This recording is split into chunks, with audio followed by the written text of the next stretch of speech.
ويل كان طفل شكله وحش ومالوش لازمة وفقير لدرجة تقطع القلب، وبالصدفة صحيت جواه قوة أسطورية تقدر تمسح البشرية كلها من على وش الأرض. بس رغم كل ده فضل مخبي قوته وعايش كأنه عيل طبيعي جدا. وفي ليلة هو راجع شقته لوحده جهز لنفسه لقمة ياكلها، بس من كتر التعب نام قبل ما يمد إيده في الأكل. لما فتح عينه تاني لقى قدامه عزومة تانية خالص. بص في الطبق وبعدين بص لوشه في لمعة الطبق لقى ملامحه متغيرة تماما، بقى طفل صغير في عالم تاني خالص وحواليه مزيكا وناس بتهيص. في الأول افتكر نفسه سافر بره، بس لاحظ إن الكل بيتكلم ياباني. هنا قال لنفسه أكيد ده حلم، بس الحلم كان حقيقي زيادة عن اللزوم، خصوصا لما داق الأكل وأول ما لمسه حس بطعمه فعلا. غمض عينه وهو بيحاول يفوق، بس سمع صوت بينادي عليه وعايزه يقوم. راجل عجوز صحاه وقال له قوم عرف نفسك للضيوف، وخرجه لمجموعة ناس وقال له اتكلم. ويل اللي بقى اسمه دلوقتي شينجو كان مرعوب من نظرات الكبار ليه. في اللحظة دي دخل ولد أكبر منه شوية اسمه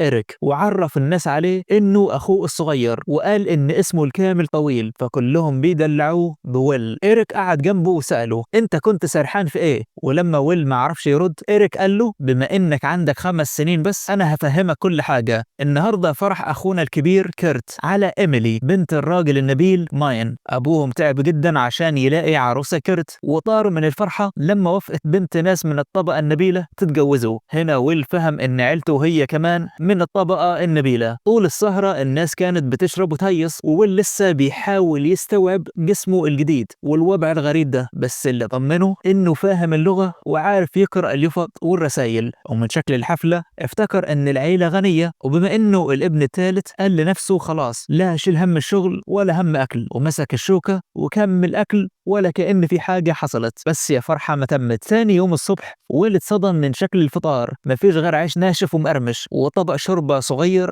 ملوش طعم. والأفظع إن عيلته كانت بتاكل الأكل ده وعادي جدا. بص حواليه لقى ورق الحيطة بيقع والترابيزة الخشب قديمة ومتدشدشة. لما إيريك رجع من الصيد ويل سأله وهو مستغرب مش إحنا لسه عاملين حفلة قد كده امبارح؟ ليه قلبنا شحاتين كده النهاردة؟ إيريك رد عليه وقال له يا حبيبي إحنا ما كانش ينفع نبان غلابة قدام معازيم الفرح، كان لازم نرسم البرستيج ونبين إننا ولاد ناس، لكن الحقيقة إحنا فقراء جدا، والحيطان المشققة دي كنا مدارينها بالستاير، والأكل النظيف ده كان ليلة الفرح وبس. ودلوقتي كل حاجة رجعت لأصلها، عيش ناشف وشربة مية. والحاول يواسي نفسه وقال ماشي أنا الابن الثالث لعيلة نبيلة، يعني أكيد هورث حتة أرض صغيرة أسند نفسي بيها. بس الصدمة جت لما إيريك عرفه على أخوه هيلمت، وبعدها بشوية وصل أخين كمان بول وهرمان، وإيريك كمان قال له إن في أخين تانيين ما جوش الفرح أصلا. هنا ويل عرف الحقيقة المرة، هو مش الابن الثالث، ده الابن الثامن لعيلة نبيلة على الحديدة. بدأ ويل يحاول يفهم هو فين بالظبط. عرف إنه في مملكة اسمها هيلمت والعاصمة بتاعتها زحمة جدا، لكن هم عايشين في منطقة ريفية بعيدة ومنعزلة ما فيهاش غير 800 بني آدم، وهو الابن الثامن اللي مالوش مكان في الإعراب. وهو مخنوق من عيشته دي لقى 3 من إخواته بيودعوا أمهم وماشيين، فجرى يسألهم في إيه. إيريك قال له إنهم ماشيين يغوروا في داهية يدوروا على شغل، لأن الأرض مش هتتقسم عليهم. الأخ الكبير كيرت هياخد كل حاجة، وهرمان هيتجوز في عيلة تانية، والباقي لازم يبدأوا من الصفر في العاصمة ومبقاش ليهم لقب نبلاء خالص. إيريك نصحه وقال له يا ويل مالكش غير علامك، هو ده اللي هينفعك، وسابه ومشى. والقلب اتكسر وهو بيودع اخواته. ويل طلع جري على مكتبة العيلة عشان يلحق نفسه ويذاكر، بس ما لقاش غير كتب شعر وروايات غرامية. وهو بيرجع كتاب مكانه وقعت علبة من فوق لقى فيها ورقة وكرة بلور. الورقة بتقول ان دي بلورة اختبار سحر عشان تعرف الشخص عنده قدرات سحرية ولا لأ. في الاول ما اخدش الموضوع جد، بس افتكر انه في عالم تاني فعلا. قرأ ان واحد بس من كل 1000 هو اللي بيبقى عنده مانع كفاية عشان يعمل سحر. قال اجرب وحط ايده على البلورة وهو مش عاقد امل كبير. في الاول ما حصلش حاجه، بس فجاه البلوره نورت بنور ابيض شديد جدا لدرجه تعمي. في نفس اللحظه دي كان في راجل شعره طويل في وسط الغابة حس إن في حاجة مش طبيعية حصلت. ويل رجع يقرأ الورقة بسرعة وهو مذهول، لقى مكتوب إن لو البلورة نورت جامد كده يبقى الشخص ده عنده قدرات سحرية جبارة ولازم يتعلم على إيد مدرسين متخصصين. قعد يدور في المكتبة كلها على أي كتاب سحر، ما لقاش غير قصص وسفر. وفي وسط ما هو بيدور دخل أبوه وقال له إنه ما بيعرفش يقرأ أصلا وإن دي كل الكتب اللي عندهم، وأمره يروح الغابة يلم خشب عشان التدفئة. في الغابة ويل حاول يعمل سحر بغصن شجرة، حاول يمين شمال مفيش فايدة، فتعصب جدا. وفجأة سمع صوت بينادي عليه، بص لقى راجل شعره طويل نازل من السماء. الراجل كان فرحان إنه لقاه وسأله عن اسمه، بس ويل خاف ورفع عليه الغصن يهدده. الراجل اعتذر له وبكل هدوء أخذ منه الغصن ورماه بعيد وقال له ما تخافش أنا ساحر. الغصن اللي رماه الراجل وقع من فوق منحدر وخبط في صخرة كبيرة. الصخرة وقعت على خنزير بري عملاق. الخنزير اتجنن وافتكرهم قاصدين يقتلوه وهجم عليهم. ويل كان هيجري من الرعب، بس الساحر مسك ايده وقال له تخيل سحر الرياح في عقلك وحس بالمانا وهي بتجري في جسمك. الاتنين نوروا بنور أخضر. ويل من كتر الرعب طلع من ايده انفجار رياح رهيب ريح الخنزير مكانه. الراجل عرف نفسه وقال له أنا ألفريد ساحر سابق، وانت يا ويل عندك موهبة فظيعة وهتعديني في يوم من الأيام. ويل رجع البيت وهو متضايق. العشاء كان شوية شاي طعمه زي المية، مش زي الشاي التحفة اللي شربه مع ألفريد. أصل بعد خناقة الخنزير دي ألفريد قعد معاه وقال له أنا عايز أعلمك السحر. ويل استغرب وقال له بس أنا ما عنديش فلوس أدفع لك. ألفريد طمنه وقال له مش عايز فلوس، أنا كل اللي محتاجه تلميذ شاطر زيك. بس قبل ما يبدأوا ألفريد حذره إياك حد يعرف إنك بتعرف تعمل سحر، لو الناس عرفت بموهبتك هيحاولوا يخليك أنت زعيم العيلة مكان أخوك الكبير كيرت، وده هيعمل مشاكل وفتنة بين الإخوة. ويل ما كانش فاهم قوي التعقيدات دي، بس ألفريد فهمه إن السحر قوة جبارة فوق خياله، فويل وعده إنه هيفضل ساكت. بدأ التدريب بجد، وأول درس كان تطابق القدرة. لازم ويل يضبط طاقته المانا مع حد أقوى منه. مسكوا ايد بعض وبدأت الطاقة تلف في جسمهم. ويل انبهر بقوة ألفريد، لكن الصدمة كانت عند ألفريد نفسه. ويل مش بس جاراه في القوة، ده عداه بمراحل ولسه ما وصلش لآخره. ويل طلع غول سحر حرفيا.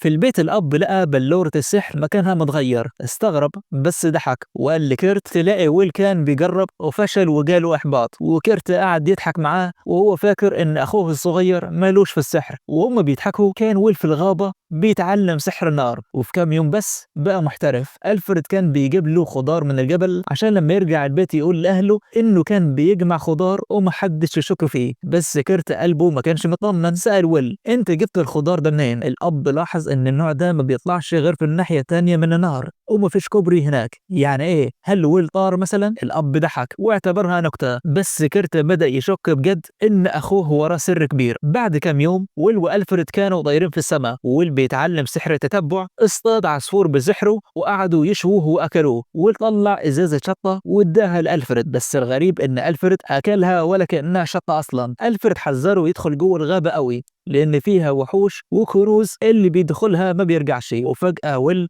لاحظ حاجة غريبة جدا على دراع ألفريد، زي هالة سودة ومرعبة. ألفريد خباها بسرعة وبان عليه تعب وقال لنفسه لسه شوية مش دلوقتي. في العشاء ويل فجر قنبلة وقال لأهله أنا عايز أطلع مغامر. أخوه فرح جدا عشان يخلص منه، بس الأب قال له يا ابني إحنا ما عندناش فلوس ندخلك أكاديمية المغامرين. في التدريب اللي بعده ألفريد فرج ويل على المدينة اللي فيها الأكاديمية وعلمه أهم سحر الانتقال الآني والطيران. ويل في الأول كان بيصوت زي العيال من الخوف، بس لما طلع فوق وشاف العالم من العالي انبهر بالجمال. لكن ليلة ألفريد كانت صعبة، اللعنة كانت بتنهش في جسمه. وتاني يوم ألفريد قال لويل بتموت، ده آخر يوم تدريب لينا ومش عايز أشوفك تاني. ويل اتصدم وقعد يترجاه، بس ألفريد صمم وقال له ده قراري الأخير. ويل رجع البيت مكسور الخاطر، وعلى العشاء أبوه حكى قصة غريبة. قال إن في جثة ماشية ظهرت في الغابة، كائن ميت بس لسه محتفظ بشكل البني آدم وبيتكلم، ومع الوقت بيتحول لزومبي مالوش عقل. في اللحظة دي ويل افتكر برودة جسم ألفريد وإنه أكل الشطة وما حسش بيها. خاف جدا وطار على الغابة في الضلمة يدور عليه،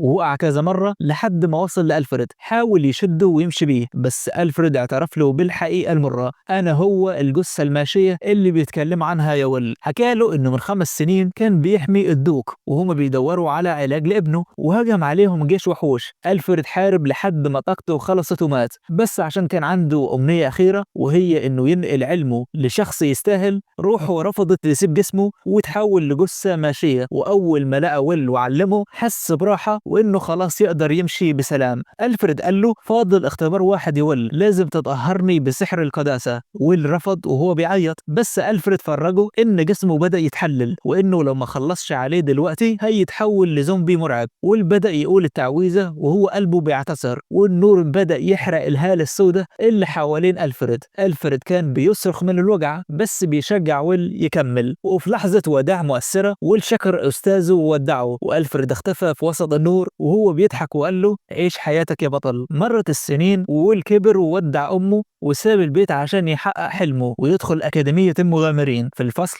اتعرف على بنتين، لويس وإينا، وكان في استمارة لازم يملوها عشان يعملوا فرق. ويل كان قاعد لوحده والكل خايف يقرب منه لأن إشاعة قوته الجبارة سبقت أفعاله، لدرجة إن المدرس نفسه قال: أنا ما عنديش حاجة أعلمها للولد ده. واحد اسمه إيروين كان مراقبه وافتكر إن ويل بيقيم الطلاب عشان يختار الأنظف فيهم. إيروين ولويس وإينا قرروا يثبتوا نفسهم قدامه عشان يرضى يضمهم لفريقه. وفي يوم الصيد الكل طلع فيه مجموعات إلا ويل. إيروين قال لزميلاته: لازم نصطاد أكتر منه عشان يحترمنا. بعد كم ساعة فريق إيروين رجع ب3 خنازير برية وهم فخورين بنفسهم. دخل ويل وفتح شنطة السحر بتاعته اللي أخدها من ألفريد وقعد يطلع وحوش وحيوانات لحد ما ملأ الترابيزة. الكل اتصدم وعرفوا إن الفرق شاسع. بالليل إيروين حكى للبنات إنه حاله من حالهم، هم مش الأبناء الأكبر في عيلتهم، وعشان موهبتهم كانت أكبر من أخوتهم أهاليهم بقوا يتجنبوهم ويحرجوا منهم. عشان كده هم عهدوا نفسهم إنهم يثبتوا وجودهم. تاني يوم التلاتة دخلوا الغابة العميقة واتحصروا من قطيع دياب وكانوا هيموتوا خلاص، لولا إن ويل كان قريب وبحركة واحدة عمل سور صخري جبار حماهم. العيال اعتذروا لويل وقالوا: إحنا كنا بنحاول نثبت كفاءتنا بس، وإنت طلعت في ليفل تاني خالص. وفجأة المدرس دخل وقال لهم: الدوق باعت ليكم دعوة لحفلة كبيرة في القصر بتاعه. في الحفلة الكل كان مبهور بالقصر، بس كان واضح إن الدوق مش عايز يشوف حد غير ويل. الدوق أماديوس دخل وراح لويل وعزموا على اجتماع خاص، بس ويل عمل حركة جدعنة وصدم الكل لما قال: مش هروح لوحدي،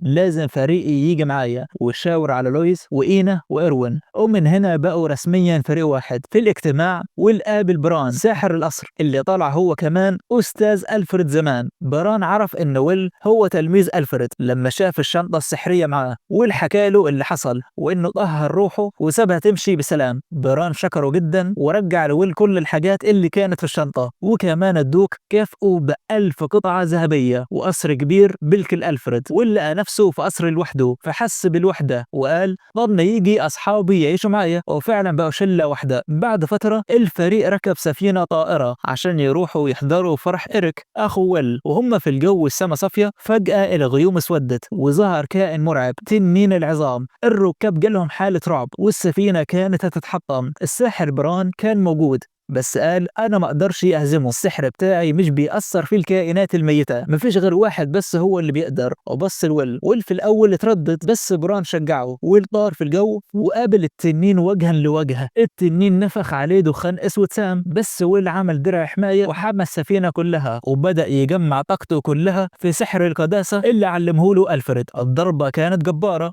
النور طلع من ايد ويل وضرب التنين في مقتل. التنين وهو بيموت ما كانش عايز يموت لوحده وقرر انه يرمي نفسه بكل تقله على السفينة عشان يدمرها ويغرق الكل معاه.